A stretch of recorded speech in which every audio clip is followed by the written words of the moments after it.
হিমু, জি জগলু ভাই। তোমার সম্পর্কে আমি একটু খোঁজ খবর নিয়েছি। তোমার মেসের দারোয়ানকে জিজ্ঞাসা করলাম, বেশিরভাগ মানুষের ধারণা তুমি সাধু সন্ন্যাসী টাইপ কেউ। তুমি নাকি ভবিষ্যৎ বলতে পারো? আমার ভবিষ্যৎ কি বলো দেখি। আপনি পুলিশের হাতে ধরা পড়বেন, তারপর ফাঁসিতে ঝুলবেন। আমি যে ফাঁসিতে ঝুলবো এটা বলার জন্য সাধু সন্ন্যাসী পীর ফকির হওয়া লাগে না। যে কেউ বুদ্ধিমান মানুষ বলতে পারে যে আমাকে ফাঁসিতে ঝুলতে হবে। কবে ধরা পড়বেন সেটা কিন্তু যে কোনো মানুষ বলতে পারবে না। তুমি বলতে পারবে? অবশ্যই। কবে? সেপ্টেম্বরের 11 তারিখ। সেপ্টেম্বরের 11 তারিখ? জি, আপনার ছেলের জন্মদিন। ছেলে জন্মদিন করতে গিয়ে আমি পুলিশের হাতে ধরা খাবো? জি। এত সহজ হিসাব? জি, সহজ হিসাব। হিমু, আমাকে তোমার কি মনে হয়, বোকা না বুদ্ধিমান? বুদ্ধিমান। কিরকম বুদ্ধিমান? আপনার বুদ্ধি বেশ ভালো। একজন বুদ্ধিমান মানুষ যে জানে তার ছেলেকে সবসময় পুলিশ নজরে রাখছে, সে কি তার ছেলেকে দেখতে যাবে? বড় বোকামিগুলো বুদ্ধিমান মানুষরাই করে।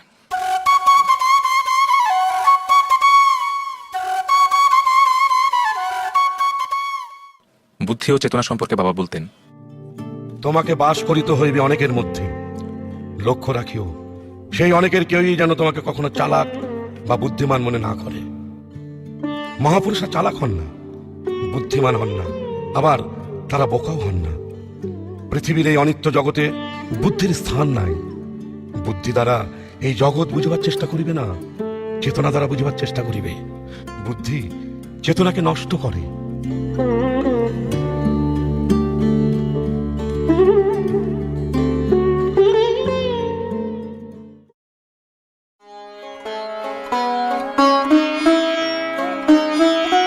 শোনেন ফুপা, এই পৃথিবী, এই বিশ্ব ব্রহ্মাণ্ড কোনোটাই স্থির না। সবকিছু প্রচন্ড গতিময়। ইলেকট্রন ঘুরছে নিউক্লিয়াসের চারিদিকে, নিউক্লিয়াস ঘুরছে, চন্দ্র সূর্য গ্রহ নক্ষত্র ঘুরছে, ছায়াপথ ছুটে ছুটে যাচ্ছে। শুধু মানুষ হাঁটা বন্ধ করে দিয়েছে। একসময় কিন্তু মানুষ ঘুরে বেড়াতো, যাযাবরের মতো এক জায়গা থেকে আরেক জায়গায় যেত। পাখিদের দেখুন, তারা মহাসমুদ্র উড়ে পার হয়, শীতের দেশ থেকে আসে গরমের দেশে, আবার উড়ে যায় শীতের দেশে, সারাক্ষণই উঠছে। সমুদ্রের মাছের ঝাঁকও তাই করে। মানুষের তাই করা উচিত। তাই করলে আজকের সভ্যতা, আজকের জ্ঞান বিজ্ঞানের কি হতো? এসবের প্রয়োজন নেই ফুপা। প্রয়োজন নেই? না, from dust I have come, dust I will be. তুমি একটা পাগল হিমু, পাগল, বদ্ধ উন্মাদ। আমরা সবাই পাগল ফুপা। পৃথিবীটাই একটা ম্যাড হাউস।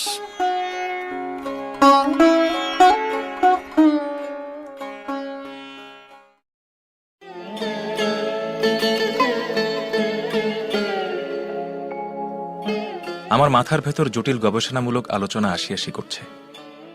তাকে প্রশ্রয় না দিয়ে আরাম করে কিছুক্ষণ ঘুমানো দরকার। পৃথিবীতে সবচেয়ে সুখী মানুষ কে? যার কাছে ঘুম আনন্দময়, সেই পৃথিবীর সবচেয়ে সুখী মানুষ। কথাটা কে বলেছেন? বিখ্যাত কেউ নিশ্চয়ই বলেছেন। সাধারণ মানুষ যত ভালো কথাই বলুক, কেউ তা বিবেচনার ভেতরেও আনবে না। কথাটা বলতে হবে খুবই গুরুত্বপূর্ণ একজনকে। পৃথিবীর সবচেয়ে সুখী মানুষের মতো আমি ঘুমালাম। ঘুম ভাঙার পরেও বিছানায় উঠে বসলাম না। ছোটবেলার মতো চোখ বন্ধ করে মটকা মেরে পড়ে রইলাম।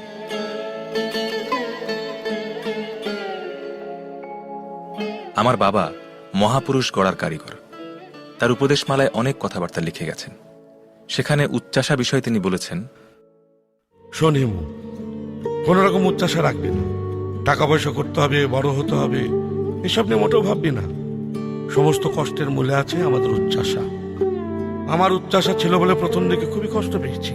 শেষের দিকে উচ্চাসা ত্যাগ করতে পেরেছিলাম, তাই খানিকটা আনন্দে ছিলাম। আনন্দে থাকাটাই বড় কথা। সব সময় আনন্দে থাকার চেষ্টা করবি।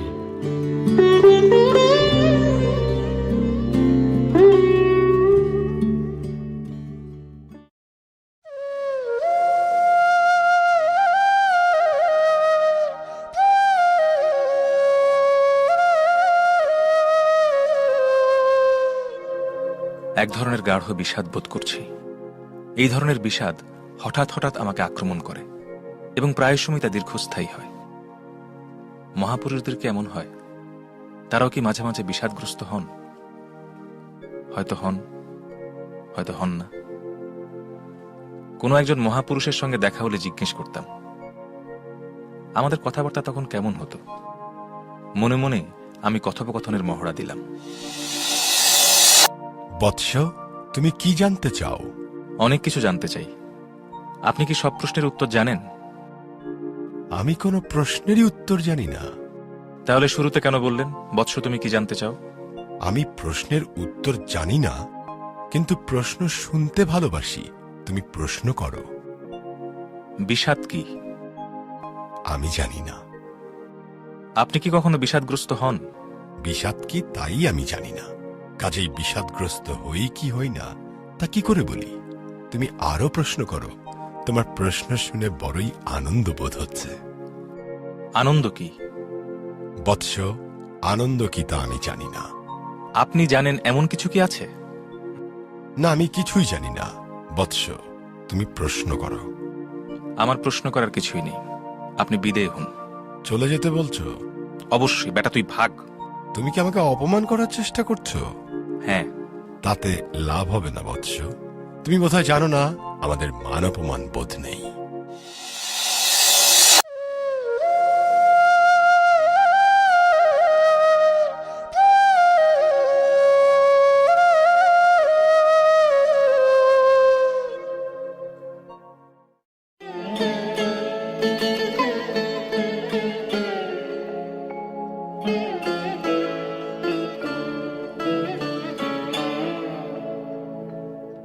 হাসপাতালে অনেক কিছুই শিখলাম। হাসপাতালে ব্যাপারটা সম্ভবত আমার বাবার চোখ এড়িয়ে গিয়েছিল, নয়তো তিনি অবশ্যই তার পুত্রকে কিছুদিন হাসপাতালে রেখে দিতেন এবং তার বিখ্যাত উপদেশমালার সঙ্গে আরও একটি উপদেশ যুক্ত হতো। হয়তো তিনি বলতেন, প্রতি 2 বৎসর অন্তর হাসপাতালে 7 দিন থাকিবার ব্যবস্থা করিবে। মানুষের জরা ব্যাধি ও শোক তাহাদের পার্শ্বে থাকিয়া অনুধাবন করিবার চেষ্টা করিবে। ব্যাধি কি, জীব জগৎকে ব্যাধি কেন বারবার আক্রমণ করে তাহা বুঝিবার চেষ্টা করিবে। তবে মনে রাখিও, ব্যাধিকে ঘৃণা করিও না। ব্যাধি জীবনেরই অংশ। কেমন আছেন হিমু সাহেব? জি ম্যাডাম, ভালো আছি। আপনার বুকে কনজেশন এখনো আছে। অ্যান্টিবায়োটিক যা দেয়া হয়েছে কন্টিনিউ করবেন, সেরে যাবে। Thank you madam. আপনাকে রিলিজ করে দেয়া হয়েছে, চলে যেতে পারেন। Thank you madam. প্রতিটি বাক্যে একবার করে ম্যাডাম বলছেন কেন? ম্যাডাম শব্দটা আমার পছন্দ না, আর বলবেন না। জি আচ্ছা, বলবো না। আপনার হাতে কি সময় আছে? সময় থাকলে আমার চেম্বারে আসুন, আপনার সঙ্গে কিছুক্ষণ গল্প করি। জি আচ্ছা। আমি তরুণী ডাক্তারের পেছনে পেছনে যাচ্ছি। তার নাম ফারজানা। সুন্দর মানুষকেও সবসময় সুন্দর লাগে না, কখনো খুব সুন্দর লাগে, কখনো মোটামুটি লাগে। এই তরুণীকে আমি যতবার দেখেছি ততবারই মুগ্ধ হয়েছি। অ্যাপ্রন ফেলে দিয়ে ফারজানা যদি ঝলমলে একটা শাড়ি পরত তাহলে কি হতো? ঠোঁটে গাঢ় লিপস্টিক, কপালের টিপ, হালকা একটা নীল শাড়ি, কানে ঝুলবে নীল পাথরের ছোট্ট দুল। এই মেয়ে কি বিয়ে বাড়িতে সেজেগুজে যায় না? তখন চারিদিকে অবস্থাটা কি হয়? বিয়ের কোণে নিশ্চয়ই মন খারাপ করে ভাবে, এই মেয়েটা কেন এসেছে? আজকের দিনে আমাকে সবচেয়ে সুন্দর দেখানোর কথা, এই মেয়েটা সেই জায়গা নিয়ে নিয়েছে। এটা সে পারে না। হিমু সাহেব, জি। বসুন। আমার সামনে পিরিচে ঢাকা একটি চায়ের কাপ, ফারজানার সামনেও তাই। চা তৈরি করে সে আমাকে নিয়ে এসেছে। আমি তার ভেতরে সামান্য হলেও কৌতূহল জাগিয়ে তুলতে পেরেছি। হিমু সাহেব, জি। আপনি কি সিগারেট খাবেন? কেউ দিলে খাই। নিন, সিগারেট খান। ডাক্তাররা প্রথম রোগীকে যে উপদেশ দেয় তা হচ্ছে সিগারেট ছাড়ুন। সেখানে আমি আপনাকে সিগারেট দিচ্ছি। কারণ কি বলুন তো? বুঝতে পারছি না। কারণ আমি নিজে একটা সিগারেট খাবো। ছেলেদের সঙ্গে পাল্লা দিতে গিয়ে সিগারেট ধরেছিলাম। ছেলেরা সিগারেট খাবে, আমরা মেয়েরা কেন খাবো না? এখন এমন অভ্যাস হয়ে গেছে, এর থেকে বেরোতে পারছি না। চেষ্টা অবশ্য করছি না। সিগারেট স্বাস্থ্যের জন্য ক্ষতিকর। ফারজানা সিগারেট ধরালো। আশ্চর্য, সিগারেটটাও তার ঠোঁটে মানিয়ে গেল। পাতলা ঠোঁটের কাছে জ্বলন্ত আগুন। বাহ, কি সুন্দর! সুন্দরী তরুণীদের ঘিরে যা থাকে সবই কি সুন্দর হয়ে যায়?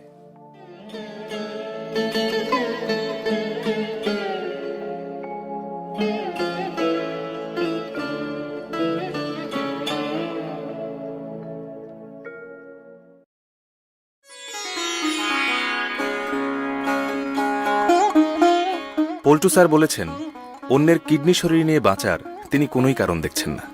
তার মতে ঘুম যেমন ভয়াবহ কিছু না, মৃত্যুও না, বরং ঘুমের চেয়ে ভালো। ঘুম একসময় ভাঙে, বাস্তবের পৃথিবীতে ফিরে আসতে হয়।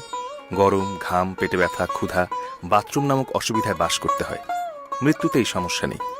তার একটাই সমস্যা, মৃত্যুর পর বইগুলো সঙ্গে থাকবে না।